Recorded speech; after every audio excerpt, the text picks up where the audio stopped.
Iran और Israel के बीच छिड़ी इस भीषण जंग ने पूरी दुनिया को दहला कर रख दिया है। मिडिल ईस्ट के आसमान से आग बरस रही है और समंदर के रास्ते बंद हो चुके हैं। अमेरिका अपनी पूरी ताकत झोंक चुका है, चीन के माथे पर पसीना है और रूस खामोशी से इस तबाही को देख रहा है। पूरी दुनिया में हाहाकार मचा है क्योंकि ग्लोबल इकोनॉमी की लाइफलाइन यानी कच्चा तेल अब आग की लपटों में घिरा है। जब दुनिया के बड़े बड़े सुपर पावर देश इस संकट के सामने घुटने टेक रहे थे, ठीक उसी वक्त समंदर की लहरों के बीच एक ऐसा खेल खेला गया जिसने पूरी दुनिया के होश उड़ा दिए। किसी को कानो कान खबर तक नहीं हुई और भारत ने चुपचाप एक ऐसी बाजी मार ली जिसकी कल्पना न तो वॉशिंगटन में बैठे बड़े अधिकारियों ने की थी और न ही बीजिंग के रणनीतिकारों ने। आज 2026 में जब पूरी दुनिया तेल की एक एक बूंद के लिए तरस रही है, तब भारत के बंदरगाहों पर विशालकाय टैंकरों की लाइन लगी है। यह कोई मामूली बात नहीं है, यह उस गहरी दोस्ती और कूटनीति का नतीजा है जिसने इतिहास बदल दिया है। ईरान और अमेरिका के बीच मचे इस घमासान में, जहां हॉर्मुज स्ट्रेट जैसा दुनिया का सबसे महत्वपूर्ण रास्ता मौत का जाल बन चुका है, वहां सऊदी अरब ने भारत के लिए अपने दिल के साथ साथ अपने खजाने के द्वार भी खोल दिए हैं। आखिर सऊदी अरब ने ऐसा कौन सा गुप्त रास्ता निकाला जिससे अमेरिका की नजरों से बचकर भारत तक तेल का समंदर पहुंचने लगा? क्या यह सिर्फ एक व्यापारिक डील है या फिर भारत की बढ़ती ताकत का वो असर जिससे आज पूरी दुनिया का पावर बैलेंस शिफ्ट हो चुका है? अगले कुछ मिनटों में हम उस राज से पर्दा उठाएंगे जो आपको गर्व से भर देगा और यह सोचने पर मजबूर कर देगा कि क्या वाकई भारत अब दुनिया का नया बॉस बन चुका है। मिडिल ईस्ट में तनाव का मतलब है पूरी दुनिया की बर्बादी, लेकिन भारत के लिए यह खबर कुछ और ही कहानी कह रही है। ईरान ने जैसे ही हॉर्मुज झलमरू मध्य यानी स्ट्रेट ऑफ हॉर्मुज पर अपनी पकड़ मजबूत की, पूरी दुनिया की सांसें थम गईं। आप जानते हैं क्यों? क्योंकि दुनिया का 20% कच्चा तेल इसी पतले से समुद्री रास्ते से होकर गुजरता है। अगर यह रास्ता बंद हुआ तो समझो दुनिया की रफ्तार थम गई। लेकिन यहीं पर एंट्री होती है भारत की और हमारे भरोसेमंद दोस्त सऊदी अरब की। जब पूरी दुनिया हॉर्मुज के संकट को देख रही थी, तब भारत और सऊदी अरब एक ऐसे बैकडोर प्लान पर काम कर रहे थे जिसकी भनक किसी को नहीं थी। आज भारत के पास तेल की कोई कमी नहीं है, जबकि दुनिया के बाकी देश पेट्रोल डीजल की आसमान छूती कीमतों से त्राही त्राही कर रहे हैं। आखिर कैसे भारत ने इस जंग के बीच अपनी जीत पक्की की? चलिए इस रोमांचक कहानी की एक एक परत खोलते हैं। अब जरा इस युद्ध की गहराई को समझिए।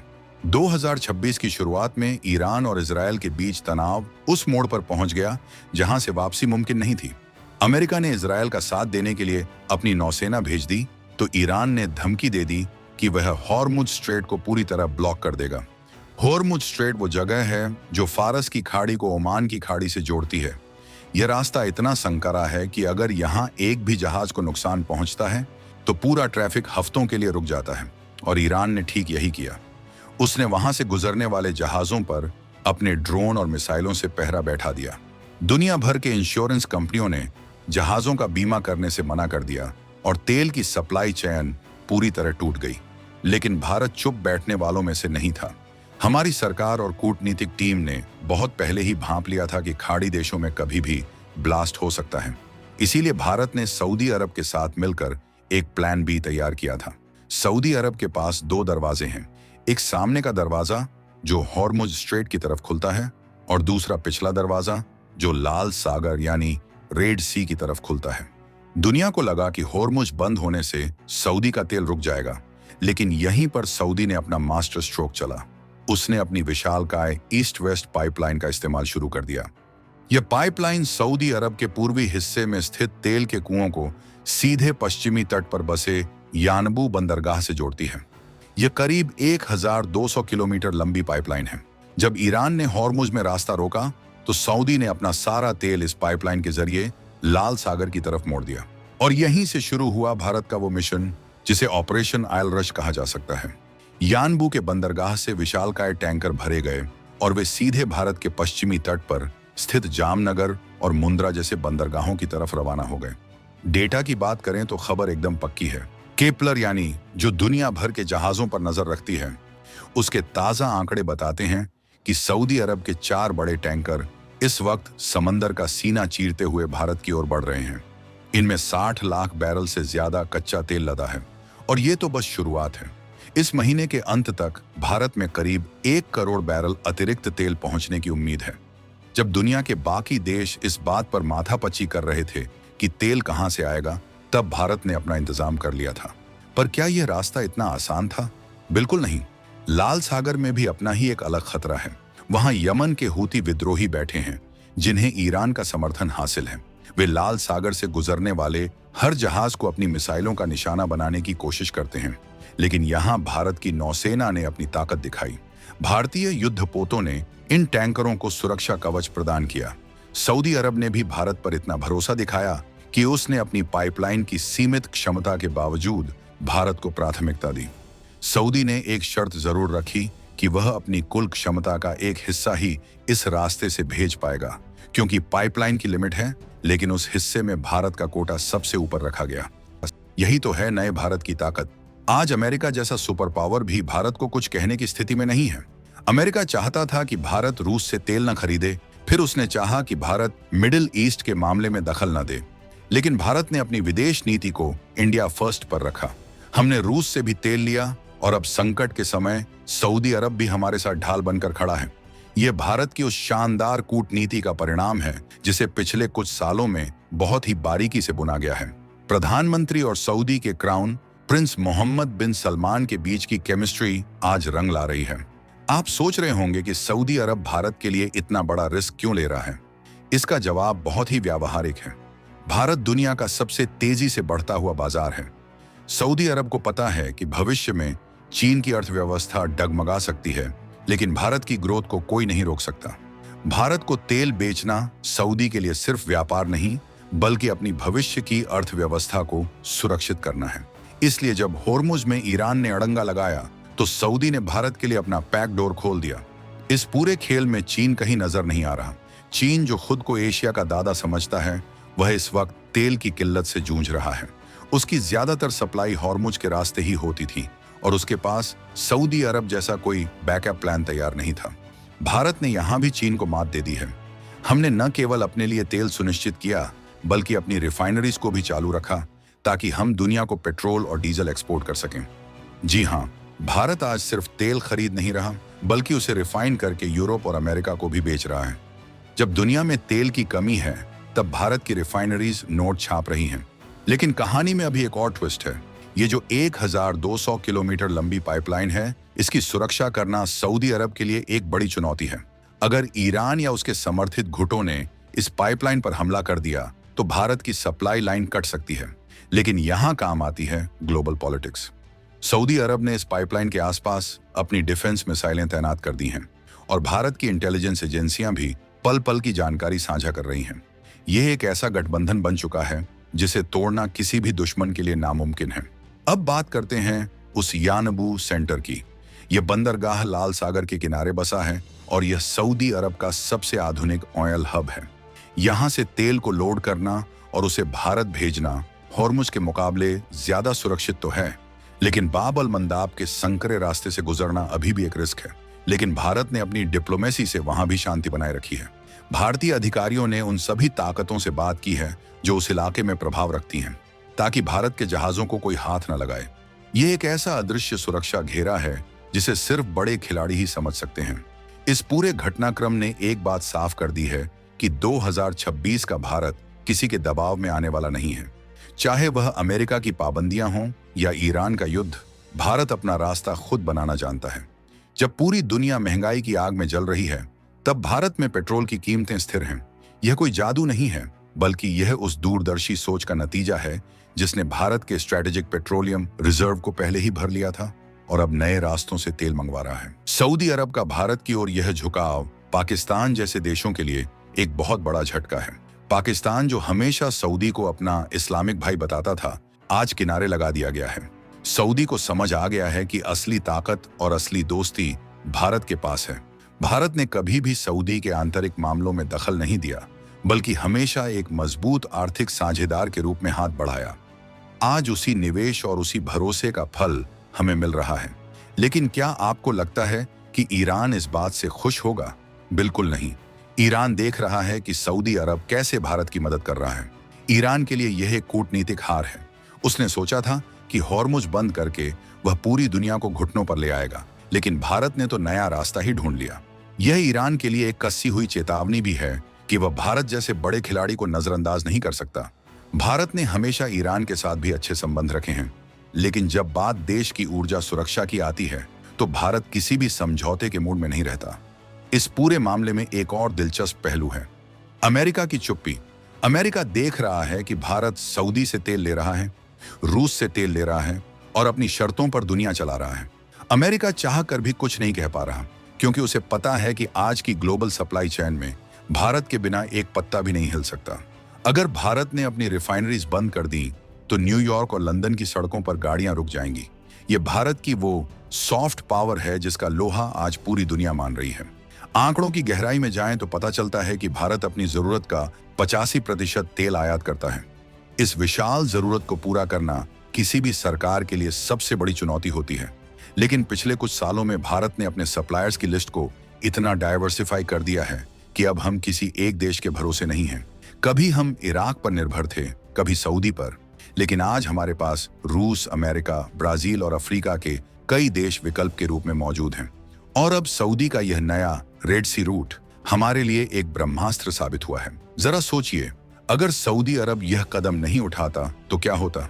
भारत में पेट्रोल के दाम 200 रुपए प्रति लीटर पार कर जाते, फैक्ट्रियां बंद होने लगती, ट्रांसपोर्टेशन महंगा हो जाता और महंगाई आम आदमी की कमर तोड़ देती। लेकिन सरकार की चुस्ती और सऊदी की दोस्ती ने इस आपदा को अवसर में बदल दिया। आज भारत न केवल सुरक्षित है, बल्कि हम अपनी अर्थव्यवस्था को 5 ट्रिलियन से बढ़ाकर 10 ट्रिलियन की ओर तेजी से ले जा रहे हैं। यह कहानी सिर्फ तेल की नहीं है, यह कहानी है एक उभरते हुए सुपर पावर की। यह कहानी है उस आत्मविश्वास की जो कहता है कि हम किसी के सामने झुकेंगे नहीं। सऊदी अरब के यानबू से जो टैंकर भारत आ रहे हैं, वे सिर्फ कच्चा तेल नहीं ला रहे, वे भारत के बढ़ते सम्मान का प्रतीक हैं।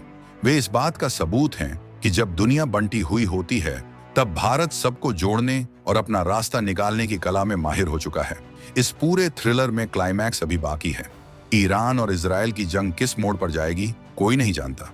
हो सकता है कि कल को लाल सागर का रास्ता भी और खतरनाक हो जाए, लेकिन भारत ने अपनी तैयारी पूरी रखी है। हमने अपने समुद्री तटों पर जो स्ट्रेटेजिक रिजर्व बनाए हैं, वे महीनों तक देश को चला सकते हैं। साथ ही हमारी नौसेना की गश्त ने यह सुनिश्चित किया है कि भारतीय तिरंगा लगा हुआ कोई भी जहाज समंदर में पूरी शान और सुरक्षा के साथ चले। सऊदी अरब का यह साथ आने वाले समय में एक बड़े गठबंधन की शुरुआत हो सकता है। IMEC यानी India middle east Europe economic corridor का सपना जो G20 में देखा गया था, वह अब हकीकत बनता दिख रहा है। यह नया तेल मार्ग उसी कॉरिडोर का एक छोटा सा लेकिन बहुत ही महत्वपूर्ण हिस्सा है। भारत अब सिर्फ एक उपभोक्ता नहीं रहा, बल्कि वह ग्लोबल एनर्जी सिक्योरिटी का एक रक्षक बनकर उभरा है। अब सवाल यह उठता है कि क्या दुनिया के बाकी देश भारत की इस कामयाबी से जलेंगे? जाहिर है, चीन और तुर्की जैसे देश जो खुद को इस रीजन का लीडर मानते हैं, उन्हें भारत की यह बढ़त रास नहीं आएगी। वे कोशिश करेंगे कि भारत और सऊदी के बीच कोई दरार पैदा की जाए, लेकिन उन्हें शायद यह नहीं पता कि 2026 का भारत अब किसी की चालों में आने वाला नहीं है। हमारी इंटेलिजेंस और हमारी कूटनीति अब इतनी परिपक्व हो चुकी है कि हम दुश्मन की चाल को शुरू होने से पहले ही खत्म करना जानते हैं। सऊदी अरब और भारत के बीच जो तेल का खेल चल रहा है, उसके पीछे केवल पाइपलाइन और टैंकर नहीं है, बल्कि इसके पीछे अरबों डॉलर का वो निवेश है जो सऊदी अरब भारत की रिफाइनरीज में करना चाहता है। आपने रत्नागिरी रिफाइनरी का नाम सुना होगा। ये दुनिया की सबसे बड़ी रिफाइनरी होने वाली है और सऊदी की सरकारी कंपनी अरामको इसमें भारी निवेश कर रही है। जब किसी देश का इतना बड़ा पैसा आपके यहाँ लगा होता है, तो वो देश आपकी सुरक्षा और आपकी जरूरतों का ख्याल अपने आप रखने लगता है। सऊदी अरब जानता है कि अगर भारत की अर्थव्यवस्था को आंच आई तो उसका अपना निवेश भी खतरे में पड़ जाएगा। इसीलिए जब ईरान ने हॉर्मुज को ब्लॉक किया, तो सऊदी अरब के लिए यह सिर्फ भारत की मदद नहीं थी, बल्कि अपने व्यापारिक साम्राज्य को बचाने की एक कोशिश भी थी। अब बात करते हैं अमेरिका की भूमिका की। 2026 में अमेरिका की स्थिति थोड़ी अजीब है। एक तरफ वह इजरायल का समर्थन कर रहा है और दूसरी तरफ वह नहीं चाहता कि तेल की कीमतें इतनी बढ़ जाएं कि उसके अपने देश में महंगाई के कारण सरकार गिर जाए। अमेरिका ने भारत पर दबाव बनाने की बहुत कोशिश की कि वह रूस से तेल न खरीदे, लेकिन जब उसने देखा कि भारत ने सऊदी के साथ मिलकर एक नया रास्ता निकाल लिया है, तो वह भी खामोश हो गया। अमेरिका को पता है कि अगर उसने भारत को ज्यादा परेशान किया तो भारत पूरी तरह से ब्रिक्स देशों के साथ मिल जाएगा और डॉलर की बादशाहत खत्म हो जाएगी। भारत ने बहुत ही चतुराई से अपनी मुद्रा यानी रुपये में भी व्यापार शुरू कर दिया है। सऊदी अरब के साथ भी रुपये में तेल खरीदने की बातचीत काफी आगे बढ़ चुकी है। जरा सोचिए, जिस दिन हम पूरी तरह से रुपये में तेल खरीदने लगेंगे, उस दिन डॉलर का क्या होगा? ये वो आर्थिक सर्जिकल स्ट्राइक है जिसे भारत बहुत ही शांति से अंजाम दे रहा है। ईरान की तरफ देखें तो उसकी स्थिति काफी नाजुक है। ईरान पर अनगिनत पाबंदियां लगी हैं और युद्ध ने उसकी कमर तोड़ दी है। वह चाहता था कि होर्मुज को बंद करके वह दुनिया को डराएगा, लेकिन भारत और सऊदी ने मिलकर उसके इस डर को ही खत्म कर दिया। अब ईरान के पास विकल्प कम बचे हैं, या तो वह भारत के साथ अपने संबंधों को और बेहतर करे या फिर अलग थलग पड़ जाए। भारत ने हमेशा ईरान को अपना दोस्त माना है और चाबहार बंदरगाह में निवेश भी किया है, लेकिन दोस्ती अपनी जगह है और राष्ट्रहित अपनी जगह। भारत ने साफ कर दिया है कि वह किसी भी युद्ध का हिस्सा नहीं बनेगा, लेकिन अपने विकास को भी नहीं रुकने देगा। इस पूरे परिदृश्य में रूस का एंगल भी बहुत महत्वपूर्ण है। रूस इस समय दुनिया का सबसे बड़ा तेल उत्पादक बना हुआ है और वह भारत को भारी डिस्काउंट पर तेल दे रहा है। जब सऊदी को लगा कि भारत पूरी तरह रूस की तरफ जा सकता है, तो सऊदी ने भी अपनी शर्तों को नरम किया और भारत को विशेष सुविधाएं देना शुरू कर दिया। यानी आज भारत उस स्थिति में है जहां दुनिया के दो सबसे बड़े तेल उत्पादक उसे रिझाने की कोशिश कर रहे हैं। यह किसी भी देश के लिए एक बहुत बड़ी कूटनीतिक जीत है। हम केवल एक खरीदार नहीं हैं, हम एक ऐसे साझेदार हैं जिसके बिना आज की दुनिया अधूरी है। भारत के भीतर की बात करें तो सरकार ने पिछले 10 सालों में ऊर्जा के क्षेत्र में जो काम किया है, उसका नतीजा आज दिख रहा है। हमने केवल कच्चे तेल पर निर्भरता नहीं रखी, बल्कि इथेनॉल ब्लेंडिंग, सोलर एनर्जी और हाइड्रोजन मिशन पर भी तेजी से काम किया। लेकिन चूंकि अभी भी हमारी अर्थव्यवस्था तेल पर टिकी है, इसलिए समंदर के इन रास्तों की सुरक्षा हमारे लिए सर्वोपरि है। भारतीय नौसेना का जो इंफॉर्मेशन फ्यूजन सेंटर है, वह आज दुनिया के सबसे आधुनिक केंद्रों में से एक है। हिंद महासागर में हर एक जहाज की गतिविधि पर हमारी नजर रहती है। जब सऊदी का टैंकर यानबू से निकलता है, तो भारतीय नौसेना के सैटेलाइट्स और ड्रोन उसे ट्रैक करना शुरू कर देते हैं। अगर कोई संदिग्ध गतिविधि दिखती है, तो तुरंत कार्यवाही की जाती है। ये वो सुरक्षा कवच है जो हमारे व्यापार को निर्बाध बनाए रखता है। सऊदी अरब के क्राउन प्रिंस मोहम्मद बिन सलमान, जिन्हें दुनिया MBS के नाम से जानती है, वे सऊदी को एक आधुनिक देश बनाना चाहते हैं। वे जानते हैं कि तेल हमेशा के लिए नहीं रहने वाला, इसीलिए वे भारत की टेक्नोलॉजी और मानव संसाधन में अपना भविष्य देख रहे हैं। भारत के स्टार्टअप्स, हमारी IT सेवाएं और हमारा विशाल इंफ्रास्ट्रक्चर सऊदी के लिए एक बड़ा अवसर है। बदले में सऊदी हमें वह ऊर्जा दे रहा है जिसकी हमें अपनी ग्रोथ के लिए जरूरत है। यह गिव एंड टेक का रिश्ता अब एक अटूट बंधन में बदल चुका है। लाल सागर में हूती विद्रोहियों का खतरा अभी भी बना हुआ है। वे अक्सर ड्रोन हमले करते रहते हैं, लेकिन आपको जानकर हैरानी होगी कि भारतीय जहाजों पर हमले की खबरें बहुत ही कम आती हैं। इसके पीछे का कारण है भारत की नॉन अलाइंड लेकिन एक्टिव विदेश नीति। हम किसी के दुश्मन नहीं हैं, इसलिए कोई हमें सीधे तौर पर निशाना नहीं बनाना चाहता। लेकिन अगर कोई हिमाकत करता है, तो भारतीय नौसेना का जवाब इतना सख्त होता है कि दोबारा कोई उस तरफ आंख उठाकर नहीं देखता। हाल ही में हुए कुछ ऑपरेशंस में भारत ने दिखाया है कि वह अपने समुद्री हितों की रक्षा के लिए किसी भी हद तक जा सकता है। इस पूरे प्रकरण में एक और खिलाड़ी है जिसकी चर्चा कम होती है, वह है UAE। UAE भी इस नए तेल मार्ग में भारत की मदद कर रहा है। UAE के पास भी अपनी पाइपलाइंस हैं जो हॉर्मुज को बाईपास कर सकती हैं। यानी भारत ने केवल सऊदी नहीं, बल्कि पूरे अरब जगत के साथ अपने रिश्तों को इतना मजबूत कर लिया है कि संकट के समय हर तरफ से मदद के हाथ बढ़ रहे हैं। यह उस थिंक ग्लोबल एक्ट लोकल की रणनीति का हिस्सा है जो भारत को एक विश्व गुरु की ओर ले जा रही है। अब बात करते हैं उन आंकड़ों की जो हमें भविष्य की ओर ले जाते हैं।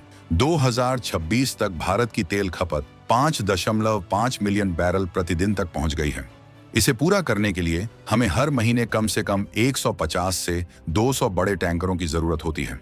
अगर हॉर्मुज बंद रहता है और हम केवल लाल सागर पर निर्भर रहते हैं, तो भी भारत अपनी जरूरत का 60 से 70% हिस्सा सुरक्षित रख सकता है। बाकी हिस्सा हम रूस और अमेरिका से मंगा रहे हैं। यानी हमने अपनी बास्केट को इतना भर लिया है कि कहीं से भी गिरावट आए हम संभल जाएंगे। जापान, दक्षिण कोरिया और यूरोपीय देशों की हालत देखिए। उनकी अर्थव्यवस्थाएं तेल की कीमतों के कारण चरमरा रही हैं। वहां फैक्ट्रियां बंद हो रही हैं और लोग सड़कों पर प्रदर्शन कर रहे हैं। भारत में ऐसी स्थिति नहीं है। हमारे यहाँ स्टॉक मार्केट रिकॉर्ड ऊंचाइयों पर है और विदेशी निवेश लगातार आ रहा है। क्यों? क्योंकि निवेशकों को पता है कि भारत की सरकार ने अपनी ऊर्जा की पाइपलाइन को सुरक्षित कर लिया है। एनर्जी सिक्योरिटी ही इकोनॉमिक सिक्योरिटी है और भारत ने इसे मास्टर कर लिया है। ईरान इजरायल युद्ध के बीच सऊदी अरब का यह रुख उन लोगों के मुंह पर तमाचा है जो कहते थे कि भारत के मुस्लिम देशों के साथ रिश्ते खराब हो जाएंगे। हकीकत इसके बिल्कुल उलट है। भारत के रिश्ते आज अरब देशों के साथ अपने इतिहास के सबसे सुनहरे दौर में हैं। मंदिर का निर्माण हो या फिर व्यापारिक समझौते, हर जगह भारत और अरब देश कंधे से कंधा मिलाकर चल रहे हैं। यह एक ऐसी सांस्कृतिक और आर्थिक सेतु है जिसे तोड़ना अब किसी भी ताकत के लिए मुमकिन नहीं है। अब जरा उस तकनीकी पक्ष को देखिए जिसे यानबू भारत रूट कहा जा रहा है। यानबू से मुंद्रा की दूरी लगभग 3000 समुद्री मील है। एक सामान्य टैंकर को यह दूरी तय करने में करीब 8 से 10 दिन लगते हैं। होर्मुज के रास्ते यह दूरी थोड़ी कम थी, लेकिन सुरक्षा के लिहाज से यह नया रास्ता कहीं बेहतर है। इस रास्ते में बाब अल मंदाब और अदन की खाड़ी आती है। यहाँ भारतीय नौसेना की मौजूदगी सबसे ज्यादा है। हमारा एक युद्धपोत हमेशा इस इलाके में तैनात रहता है, जिसे मिशन आधारित तैनाती कहा जाता है। यह सुनिश्चित करता है कि हमारे टैंकरों को कोई छू भी न सके।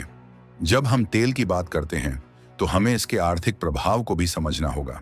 तेल सस्ता मिलने का मतलब है कि हमारे माल की ढुलाई सस्ती होगी, जिससे खाने पीने की चीजें और अन्य जरूरी सामान भी सस्ते होंगे। सरकार जो पैसा महंगे तेल पर खर्च करने वाली थी, अब वह पैसा स्कूलों, अस्पतालों और सड़कों पर खर्च हो रहा है। यही वो असली फायदा है जो हर भारतीय तक पहुंच रहा है। सऊदी अरब ने हमें केवल तेल नहीं दिया, उसने हमें विकास की गति बनाए रखने का ईंधन दिया है। इस थ्रिलर का एक और हिस्सा है चीन की बेचैनी। चीन ने बेल्ट एंड रोड इनिशिएटिव के जरिए पूरी दुनिया को फंसाने की कोशिश की थी, लेकिन भारत ने मिडिल ईस्ट इकोनॉमिक कॉरिडोर के जरिए उसका खेल बिगाड़ दिया। सऊदी अरब अब चीन के बजाय भारत को अपना सबसे बड़ा और भरोसेमंद पार्टनर मान रहा है। यह चीन के लिए एक बहुत बड़ी रणनीतिक हार है। चीन की नौसेना अभी इतनी ताकतवर नहीं है कि वह हिंद महासागर में अपने जहाजों को वैसी सुरक्षा दे सके जैसी भारत दे रहा है। इसलिए चीन आज रक्षात्मक मुद्रा में है और भारत आक्रामक। ईरान ने जब होर्मुज की घेराबंदी की तो उसका मकसद सिर्फ इजरायल को डराना नहीं था, बल्कि वह अमेरिका को यह दिखाना चाहता था कि अगर उसके तेल निर्यात पर चोट की गई तो वह पूरी दुनिया की अर्थव्यवस्था को आग लगा देगा।